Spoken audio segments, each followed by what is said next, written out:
Não tem sessão no dia, viu, gente? Tem que ver outra data.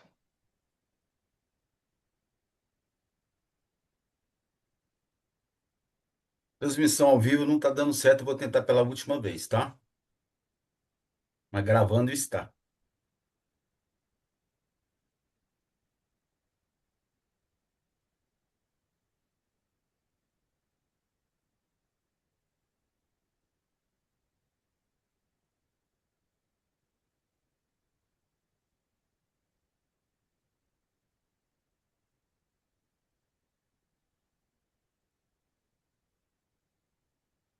Bom, a transmissão ao vivo não foi possível. Vamos fazer só com a gravação e depois a gente posta, no site do YouTube. Senhoras e senhores, bom dia. Quem nos acompanha pela internet, damos início à sessão de julgamento da Quarta Câmara Julgadora do Conselho Administrativo Tributário, do dia 24/4/2026, em pauta complementar de julgamento.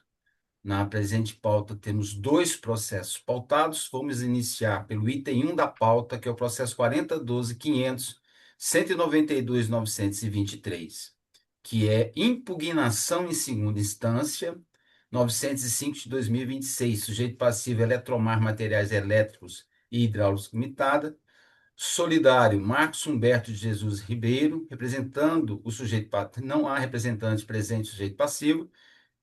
Dr. Carlos Augusto, representando a Fazenda Pública, relator desse processo, conselheiro Samuel Albernaz, ao qual eu peço a gentileza de proferir relatório. Senhor coordenador, depois dos cumprimentos aí do doutor Samuel, relator do processo, eu desejo vistas do processo, tá? Ok. Inicialmente, nosso bom dia a todos e a todas que estão participando aqui conosco dessa sessão complementar da Quarta Câmara do CAT, cumprimentando especialmente o representante aqui da Fazenda, né, doutor Carlos Augusto. Senhor coordenador, doutor Cláudio Henrique, como já foi manifestado aí pelo conselheiro doutor Ricardo Dutra, devolvo a palavra para o pedido de vista do presente processo. Com a palavra, conselheiro Ricardo. Sim, senhor coordenador. Inicialmente eu havia pensado aqui na data do dia 4 de junho, mas verificando o calendário, nós não teremos sessão nesse dia em razão do feriado de Corpus Christi. Então, nesse sentido, eu sugiro aí, submeto aí a data do dia 8 de junho para apreciação do relator e do Dr. Carlos. 8 de junho fica o pedido, então. Doutor Carlos Augusto, diante do pedido de vista do conselheiro Ricardo e a data sugerida, 8 de junho. Bom É, dia novamente a todos e a Fazenda Pública concorda com a data, dia 8. conselheiro Samuel, alguma objeção com relação à data? De acordo, doutor Cláudio. Senhoras e senhores, alguma observação? Então, com fundamento no regimento interno do CAT, vistas concedidas ao conselheiro Ricardo Dutra para o dia 8 de junho, com a anuência do relator e da representação fazendária. Vamos ao item 2 da pauta. Porém, o item 2 da pauta, o conselheiro João de Moraes, que eu convoco, por gentileza, está em minha substituição, e eu transfiro os trabalhos da coordenação ao conselheiro Samuel Albernaz. Obrigado, doutor Cláudio Henrique. Então, anuncio o PAT, é o item 2 da pauta complementar, é o de número 40123016036567. É o recurso voluntário número 906/2026, em que é recorrente Rafael William Souza Trigueiro, tendo como solidário Aurum Metais Comércio Atacadista, Exportação e Importação Limitada. Conselheiro relator, Dr. João de Moraes Júnior, substituição ao conselheiro Cláudio Henrique. Não se encontra presente o representante do sujeito passivo, enquanto pela representação fazendária está conosco o Dr. Carlos Augusto. Estando em condições, conselheiro Dr. João de Moraes, finaliza apresentar o relatório. Primeiramente, bom dia, coordenador, apoio os demais conselheiros, conselheira, em especial o Dr. Cláudio se ausenta momentaneamente para minha participação. Um bom dia, Dr. Carlos, a nossa secretária Rayane. Com licença, doutor João, o som está muito baixo, estou com dificuldade de ouvir o senhor. É? E agora? Não, melhorou, está ótimo. Tá ok. Um bom dia a todos. O auto de infração foi lavrado em 30 de 11 de 2023 sob a acusação fiscal que o sujeito passivo, negando a condição de contribuinte do ICMS, mas agindo como pessoa natural, não inscrito no CCE de Goiás, entre 05 de 2021 a 2 de 2023, conforme a anexo 6, venda 00170, ouro, vendeu 50,7866 quilos de ouro no valor comercial de R$ 12.779.498, com habitualidade e em volume que caracteriza o intuito comercial a outro contribuinte sediado em outra unidade da federação, sem efetuar o pagamento do ICMS devido.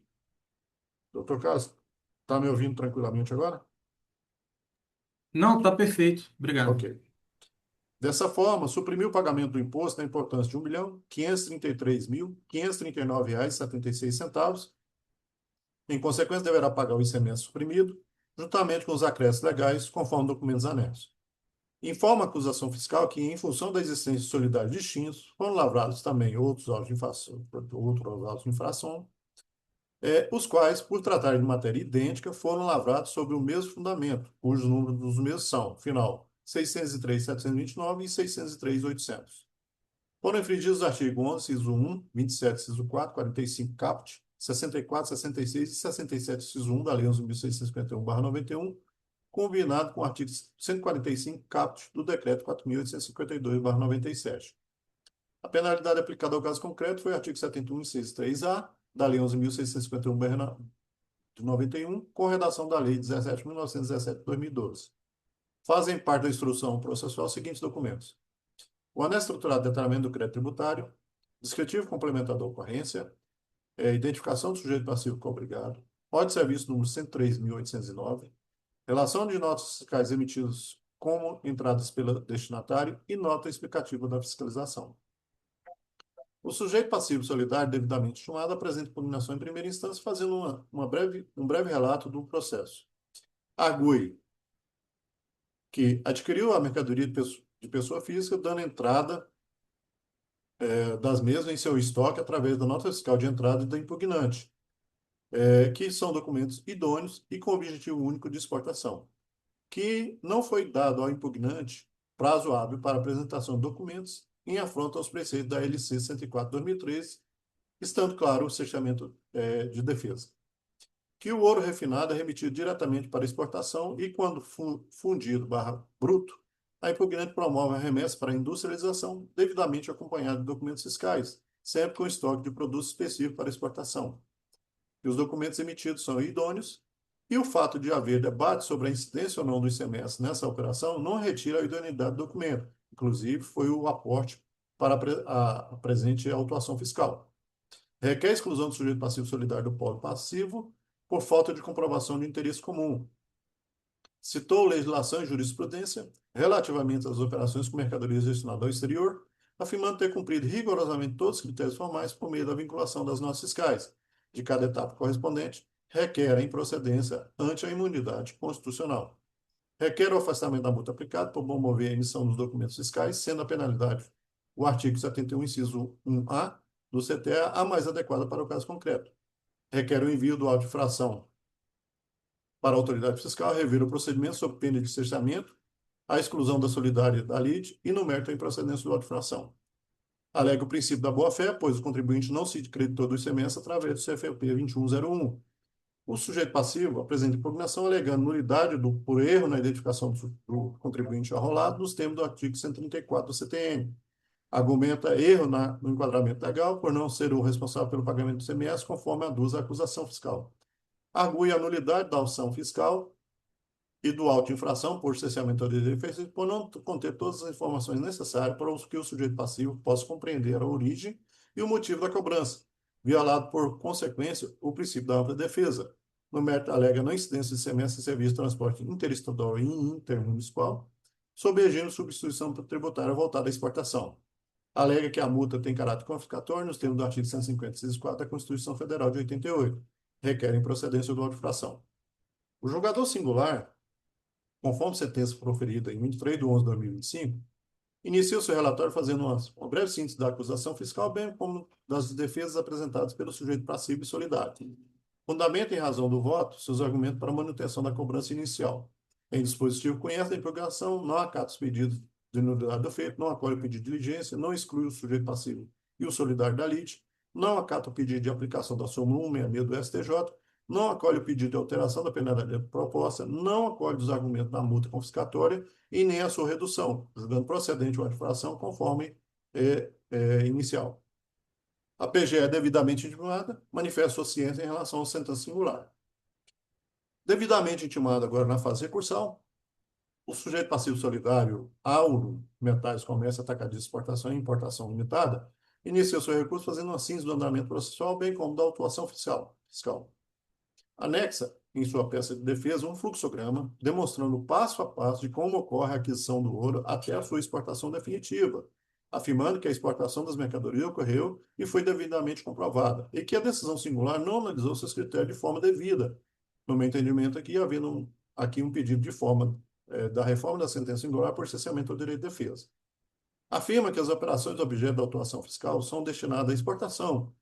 Aqui não foi negada a recorrente prazo hábil para apresentação de documentação, bem como a apresentação de ordem de serviço de fiscalização nos termos da LC 104/2013, reiterando seus argumentos apresentados em impugnação e argumentando novamente cessamento ao direito de defesa. Argumenta a ausência de solidariedade por não ser o responsável pelo pagamento do imposto devido, afirmando que emitiu as notas fiscais de entrada, tendo em vista que o senhor Rafael W.S. Trigueiro sequer possui inscrição estadual, de modo que a aquisição, inclusive, não gerou direito a crédito de ICMS na aquisição por parte da empresa. Afirma que os documentos fiscais emitidos são idôneos em detrimento da incidência ou não do ICMS devido, o que corrobora o afastamento da solidariedade, bem como demonstra a ausência de interesse comum, devido à boa-fé demonstrada pela recorrente, colaciona os julgados, para corroborar seus argumentos de defesa. No mérito, reitera seus argumentos que não incide qualquer imposto sobre operações de saída de mercadorias realizadas com fim específico de exportação, nos termos do artigo 155 da Constituição Federal de 88, artigo 3º da LC 87/96, além da súmula 536 do STF. Argumenta ser inequívoca a classificação fiscal das operações pela via do CST 41, relacionado nas emissões de documento fiscal ao objeto dessa autuação fiscal. Em pedido subsidiário, requer o afastamento da penalidade pecuniária, nos termos do artigo 45, parágrafo 3º do CTE, por não haver dolo ou fraude no descumprimento de obrigação acessória por parte da recorrente solidária. O sujeito passivo principal também foi devidamente intimado, porém não apresenta peça recursal, sendo lavado termo de perempção, anexado à página 95. Senhor coordenador, este é o relatório e, se possível, como não há advogado da parte aqui, quero me manifestar antecipando meu voto, até para facilitar aí os argumentos do Dr. Carlos em sua sustentação oral. Sim, conselheiro doutor João de Moraes, pode proferir o voto. Eu entendo aqui que tem o pedido de nulidade da sentença por cessamento ao direito de defesa. Não vou acatar esse argumento, pois não vislumbrei mácula ao procedimento da fiscalização. Aliás, da sentença singular.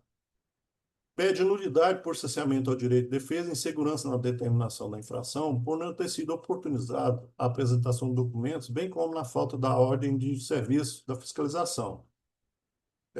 Nos termos da Lei 23.130 de 2024, também não vou acatar esse argumento, pois os sujeitos passivos e solidários foram devidamente intimados a comparecer tanto na fase singular e recursal, e assim o fizeram só neste momento aqui que o sujeito passivo principal não apresentou recurso, né? Então, não acato, entendendo que não houve mácula também ao procedimento de defesa. Eu estou entendendo aqui que há um pedido na peça recursal de nulidade por erro na identificação do sujeito passivo solidário. Também não vou acatar, pois há uma previsão legal para sua manutenção na lide. Pede também um afastamento da multa punitiva em razão da ausência de dolo ou fraude por parte da solidária. Também não vou acatar esse argumento. A multa aplicada é pela falta do pagamento do imposto devido, portanto, previsto na legislação estadual, e está coerente com o que foi aplicado aqui. No mérito, requer improcedência do auto-infração. Não vou acolher esse pedido, pois entendo que deve ser mantida a decisão singular, conforme foi sentenciado na fase anterior. É este o encaminhamento e o voto para análise do Dr. Carlos, senhor coordenador. Obrigado, conselheiro doutor João de Moraes. Não tendo aqui a participação do representante sujeito passivo, passo de imediato a palavra para manifestação pelo nobre representante da Fazenda, doutor Carlos Augusto. Obrigado, coordenador. Primeiro, parabenizar tanto o relatório quanto o voto antecipado do relator. Como sempre, muito bem detalhado, também objetivo. Então, abrangeu os pontos. Eu também estou entendendo por essas questões das nulidades apresentadas, que não houve nulidade alguma, nem em relação a essas questões administrativas, formais, né, tendo em vista que o sujeito passivo teve amplo direito de defesa, não houve cesseamento algum. Em relação a quem apresenta o recurso é o solidário, e aí ele entra tanto nas questões da solidariedade em relação ao interesse comum, quanto em relação ao mérito e o sujeito principal perempto, né?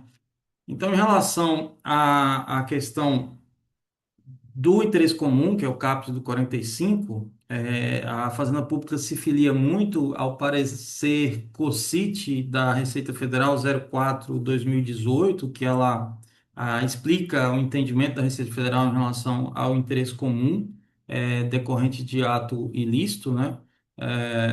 Tem uma parte que ela afirma que a partir do momento em que as partes se reúnem para cometimento do ilícito, é evidente que elas não estão mais em lado contraposto, mas sim em cooperação para afetar o fisco, numa segunda relação paralela àquela constante do negócio jurídico. Acho que esse caso aqui é muito clássico, é muito claro em relação a essa junção de interesse comum, né? Houve um interesse comum e o dolo do sujeito passivo ficou obrigado, entendeu? Tem que está comprovado ao receber essas mercadorias. Primeiro, sem exigir o documento do remetente, documento fiscal do remetente. Segundo, a emitir a nota fiscal adiantada sem tributação, né?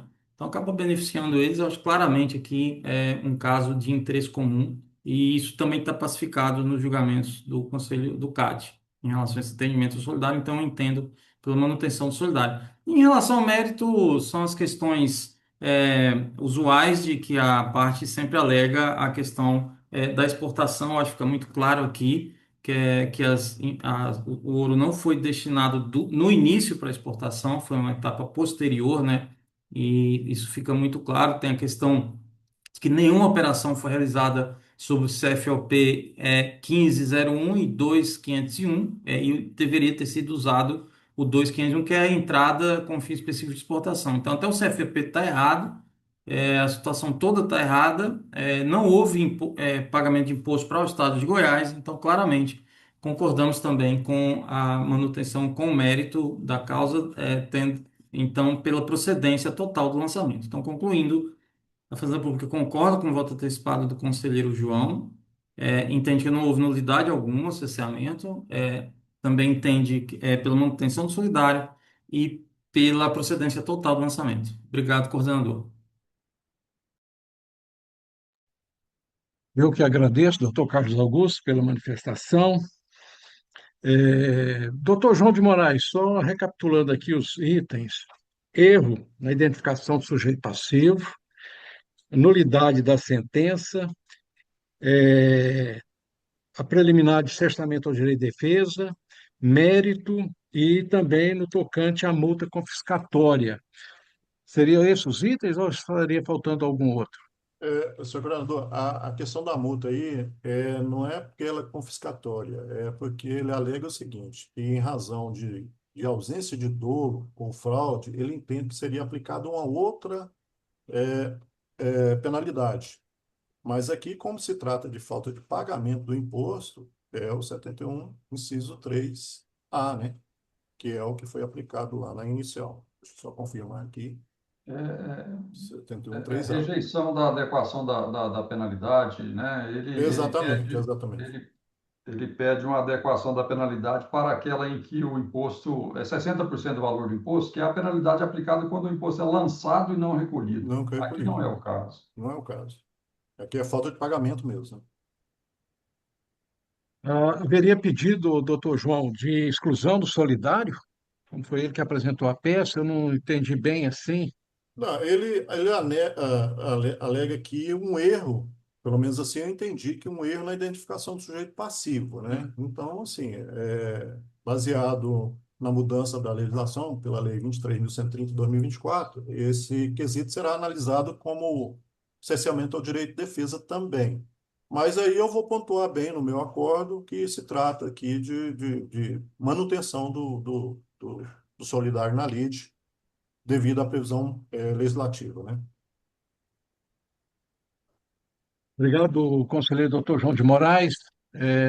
Estamos em fase de conferência, conselheiros. Bom, não havia necessidade. O doutor João de Moraes já proferiu antecipadamente o seu voto.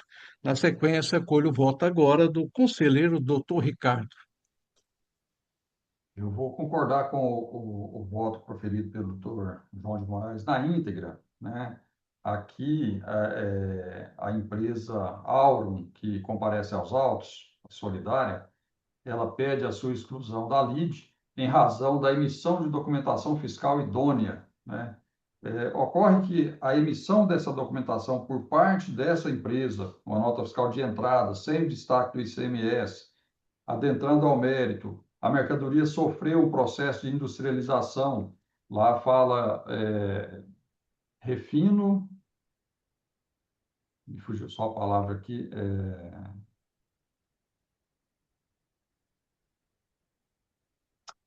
Fundição e bruto. fundição. Fundição e refino, em que se atinge ali um grau de pureza de 99%, ou seja, a mercadoria passou por um processo de industrialização e esse processo é o que descaracteriza aí o Instituto da Não Incidência, né? Então, passa a ser devido o ICMS ao estado de origem. A empresa emitiu a nota fiscal de entrada sem nenhum destaque de ICMS, e aí, nesse sentido, ela é imperativa a manutenção dela nos autos. O sujeito passivo principal, perempto, não há recurso da parte dele, então concordo inteiramente com o voto proferido pelo Dr. João. A adequação da penalidade aqui não é o caso. Esse imposto, a penalidade que a defesa pede é para o caso de imposto lançado e não recolhido. Aqui sequer houve destaque do ICMS nas notas. Então, está correta. É isso. Concordo com o Dr. João no voto proferido. Obrigado, conselheiro doutor Ricardo Dutra. Na sequência, volta o conselheiro doutor Danilo Orcida. Eu acompanho o conselheiro João na íntegra do seu voto. Obrigado, conselheiro doutor Danilo. Na sequência, agora, vota a conselheira doutora Adriane do Carmo. Também acompanho o relator, doutor Samuel. Obrigado, conselheira doutora Adriane. Então, anunciando o resultado desse processo, que é o de número 40, 12, 30, 16, 03567, a quarta Câmara do CAT, por unanimidade de votos, rejeitou as preliminares de nulidades da sentença, do cerceamento ao direito de defesa, no tocante ao mérito pela procedência total, mantendo assim a decisão singular. Rejeitou também por unanimidade a adequação da penalidade, a mesma foi aplicada de forma da legislação, mantendo assim o sujeito passivo solidário na lide. Esse é o resultado da decisão do presente processo. Devolvo a coordenação dos trabalhos ao coordenador, doutor Cláudio Henrique. Obrigado, conselheiro Samuel. Não temos mais processo na pauta complementar, portanto, dou por encerrada a presente sessão, convocando a todos da quarta Câmara para o dia 27 de abril, a partir das 8h30. A todos um bom resto de dia e um bom final de semana. Muito obrigado.